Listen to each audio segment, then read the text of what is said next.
That's awesome. From one of the best games to one of the best shots in the NBA. Let's get to our next Yeah, I've been topic, looking forward to this. Brought to us by FanDuel. The NBA playoffs are almost here, and FanDuel is giving new customers an incredible way to get in on the action. Right now, when you join FanDuel and place your first $5 bet, you get $250 in bonus bets if your first $5 bet wins. Don't miss out. Head to FanDuel.com/UCSS and claim your $250 in bonus bets today. So, guys, you know, on this show, we are gigantic Ty Jerome fans. And I have been trying to sit down with Ty to get to the bottom of the origin story on his deadly floater for a while. And yesterday, the Cavs finally allowed me to sit down with Ty and learn that story. Now, before we played the interview, I want to just give you a little context as to why when I say Ty Jerome's floater is one of the best shots in basketball, I have the numbers to back it up. This season, Ty Jerome attempted 209 floaters. That was the 9th most in the NBA. But on a permanent basis, he was by far the guy in the league who took the most floaters. The guys above him all played significantly more minutes. He shot 57.4% from the floor on those floaters. That was number 2 in the NBA. When you look at his overall efficiency in short-range shots and mid-range shots, according to Cleaning the Glass, on short mid-range shots, so outside of the restricted area, but in front of the three-point line, he was in the top 3 in the NBA, the 100th percentile of all NBA players in the league, in not just short mid-range shots, but all mid-range shots. 100th percentile. You can't get any better than that. B-Ball Index tracks every player in the NBA. They had 419 qualified players this season. In terms of shot-making efficiency, according to B-Ball Index's metrics, Ty Jerome finished as the number 1 shot maker in the league, the only player in the 100th percentile in the NBA in shot-making efficiency. However, because floaters aren't considered good shots in today's NBA, you want threes and you want layups, the shot-making quality and the hardest shots taken quality, Ty ranked in just the 2nd percentile, meaning incredible shot maker, but he's not taking shots that qualify as good shots. That's a 98 percentile difference and a gap between his shot-making efficiency and the hardest shots taken quality. That was the 2nd largest gap in the NBA this year, only behind Jaren Jackson Jr., who finished with a 98.2% gap, so just behind him. And just to give you a little context on this big picture, since B-Ball Index started tracking this, they have over 6,300 players individually tracked. Ty Jerome's gap this season was the 9th largest they've ever tracked out of over 6,300 players. The guys with bigger gaps, Durant, DeRozan, Brunson, Brandon Ingram, Chris Middleton, and Jaren Jackson Jr. So those numbers show the floater for Ty Jerome is an incredible shot. For other guys, not so much. And then I sat down with Ty and tried to get to the bottom of how he developed the floater and if he's teaching it to other guys in the Cavs. Here's me and Ty yesterday at the Cavs practice. We are sitting down with Ty Jerome. Cavaliers should be 6th man of the year. And Ty, we're doing a little something different today. Your float game is unique. It is different, and I know some of these guys behind us kind of learned the art of the floater from you this year. So I want to kind of find the origin of how you developed the float game and how the other guys have kind of picked up on it. When you started your basketball career, did you always have that as part of your arsenal, or when did that develop into kind of your go-to weapon on offense?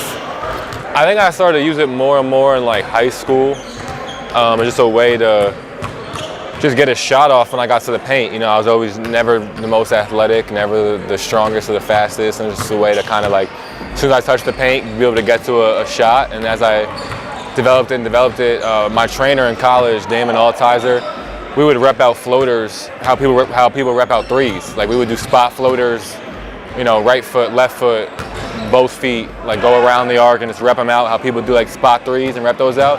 That's how we would rep out floaters, and just to make it a really consistent shot, because you got to shoot at a really high level to be able to have the freedom to shoot them in today's NBA. When you look at some of the advanced analytics, your shot making efficiency is through the roof. You're in the like 99th to 100th percentile. The shot quality metrics put you in like the bottom 2 percentile because they don't consider floaters good shots. Right. What makes a floater for you a good shot that may not qualify as a good shot for someone else? Being able to make it at a higher clip, honestly, I think that's what it comes down to. Like, at the end of the day, right, the goal is to put the ball in the basket. So it's all about points per possession. So if you shoot a floater 10 times, you got to make it 6-ish times to make it a good shot. It's to be 1.2 points per possession, you know what I mean? Where if you make a 3, if you shoot 40% on 10 threes, it's 1.2. And if you shoot 40% on threes, you're an elite shooter. Yeah. You know what I'm saying? So you got to make that floater 6 out of 10 times. So it really just comes down to making it at a high clip. What makes it so hard to guard the floater and your game in general? Because today's NBA, everyone's going fast, fast, fast. And you play slow. And it just feels like a complete change of pace from the normal guy that a defender in the NBA is guarding. I think the biggest thing is like that's the shot that teams want to give up. You know what I mean? Like teams want people to live in that kind of mid-range area, that floaters area. They want to give that shot up. So when you're making it at a high clip, it kind of like kills the defense. You know what I mean? Because that's what they want to give up. And I think just being able to play at my own pace is, like I said, I'm not the strongest, I'm not the fastest, but just being able to be crafty and play at my speed, I'm in control. You know, when I have the ball, when I'm on the court. I was looking through a bunch of your floater makes this morning. There's a ton of options to choose from. Do you have a favorite floater this season?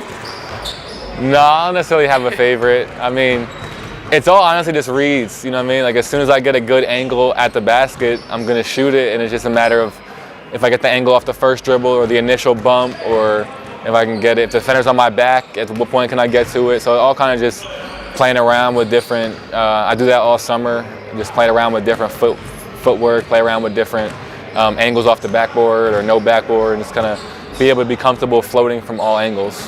Have you taught these guys? Has anyone asked you, hey, because listen, I'm talking to the camera here. I've heard your nickname's the Float Goat.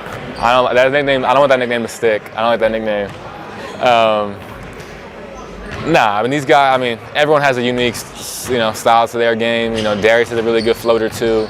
I think he's the only one. Dre actually has a solid floater too. Okay. He doesn't get to it as much. He shoots more mid ranges when he goes to shoot, but I think Don actually has an underrated floater too. He only really does it when he goes over the top and goes and he kind of like layer float. But everyone has a different game, man. And I think if I was as athletic as Don, I wouldn't settle for those floaters either. So everyone has what works for them. Someone told me that Kenny likes it, your floater game, and the deceleration step that you kind of taught some of these guys. Doesn't necessarily love when the other guys do it because he thinks they're a little too athletic to do that. And no disrespect to you, but you play at your own pace. Has Kenny ever told you, like, hey, Ty, this works for you, but I don't want Evan and Jalen and those guys doing it because you guys have different games? Truthfully, I've not sat down with anyone and tried to teach them anything. Like, for real? Nah. I mean, if I'm not a coach, like if they come to me or like, hey, can I want to pick this up, or like, sure, but I'm not going out of my way to be like, hey guys, we got to learn this floater. Like, no, everyone has what they work on. Everyone has their game. And like you said, it's not a good shot for everyone. It's not everyone's, like, I work on that. I've been working on that for 10 years, you know what I mean? So it's not for everyone to do, and just like there's parts of other people's games it's not for me to do. Has a coach ever tried to get that out of your game? Yeah, 100%. A lot of coaches have. Clearly hasn't worked. I think, man, you got to be yourself. You look at guys across the league, and you look at guys like Jalen Brunson comes to mind, and Devin Booker, and Kevin Durant, and just those guys that shoot that midi at such a high clip. And when you're making it at a high clip, it's a good shot. So really what just comes down for me is like, I kind of dove more into it. And there's still times where like you got to shoot. I'm still looking for threes. Like I pride myself on being a really good three-point shooter too. But at the end of the day, if the defender is giving me that floater, I'm going to make it more times than I'm going to miss it, and I'm confident in that, and I work on that. With your ability to kind of get into the paint and make those floaters, I don't know if you know, but you finished in the 100th percentile according to Second Spectrum stats on the mid-range shot efficiency. When defenders know you can get to that spot, how much does that open up for the rest of your three-point game and getting to the cup and finishing with either hand? Yeah, I think it opens up, everything kind of opens up everything else. You know what I mean? So like my ability to shoot the three this year has opened up, made it easier for me to touch the paint, because now guys have to get up, now guys have to run me off the line.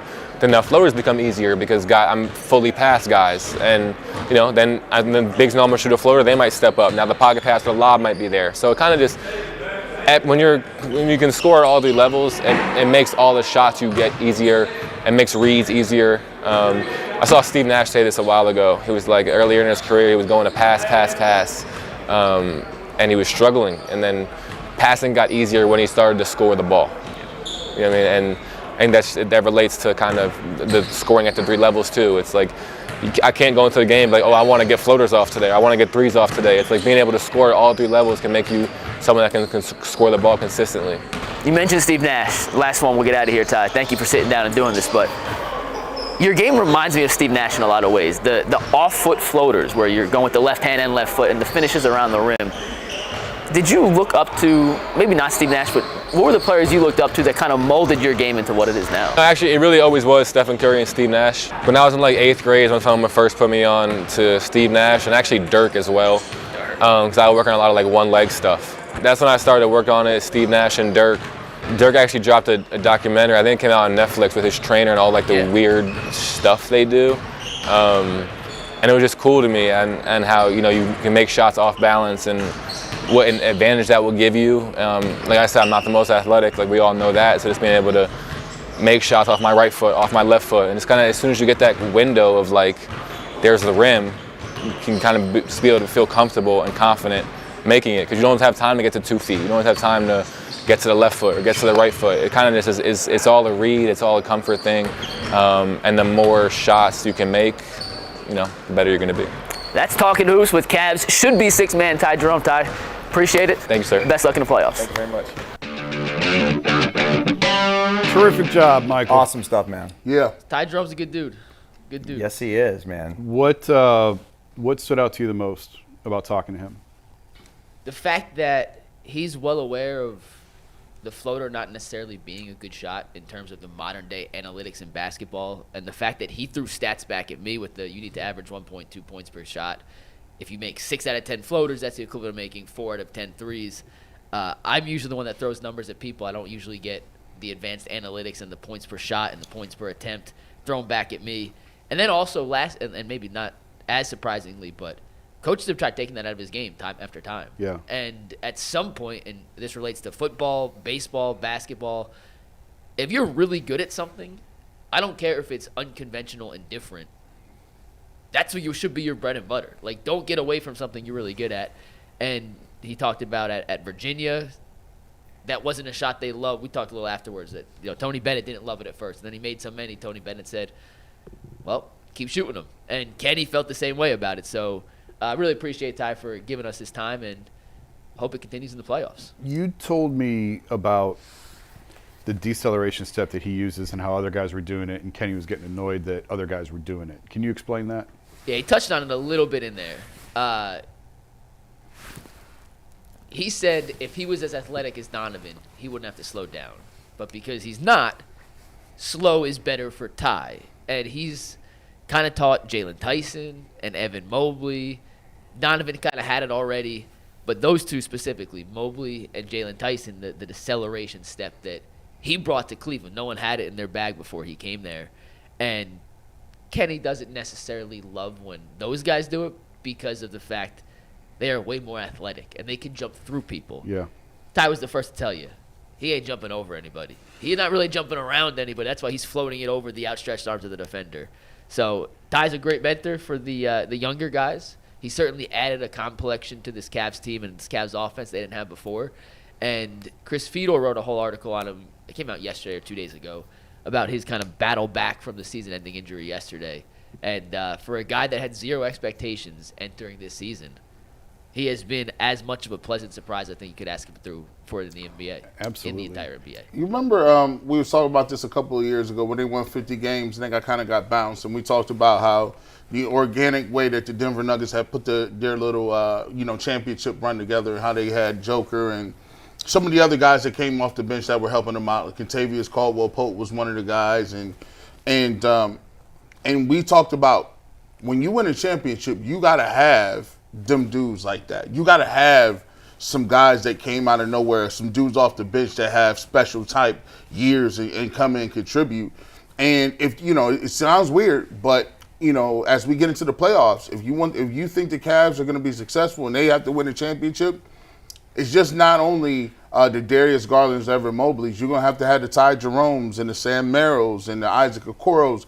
They're all going to have, Dean Wade has to hit shots. Like, there's going to be points in time during this playoff run where every single person is going to have to step up and do something and contribute to something. Yeah. And like you said, Dustin, it's kind of like when you were talk about playing and you looked around and said, wow, do I belong? There's going to be a time in the playoffs where they're going to have their chance to prove to themselves, not everybody else, the confidence for themselves to say, hey, I belong here.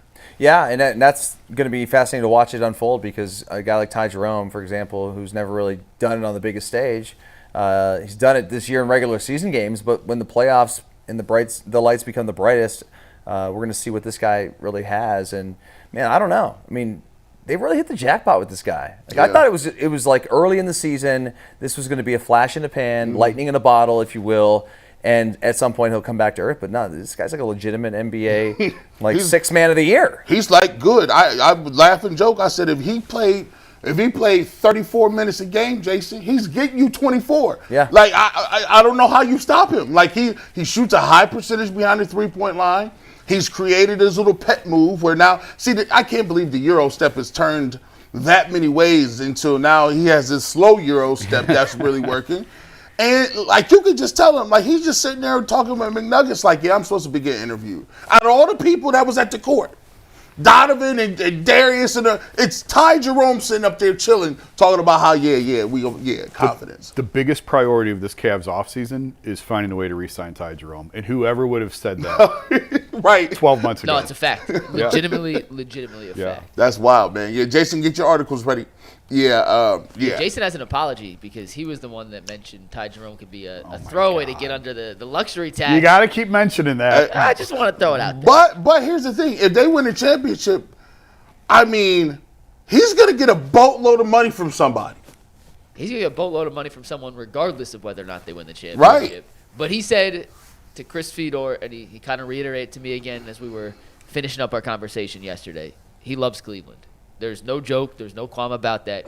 He thoroughly enjoys the situation he's in, the guys in the locker room he's playing with, and the general manager who's had an eye for him since he came out of college. They gave him a chance. They gave him his big chance. And stood by him.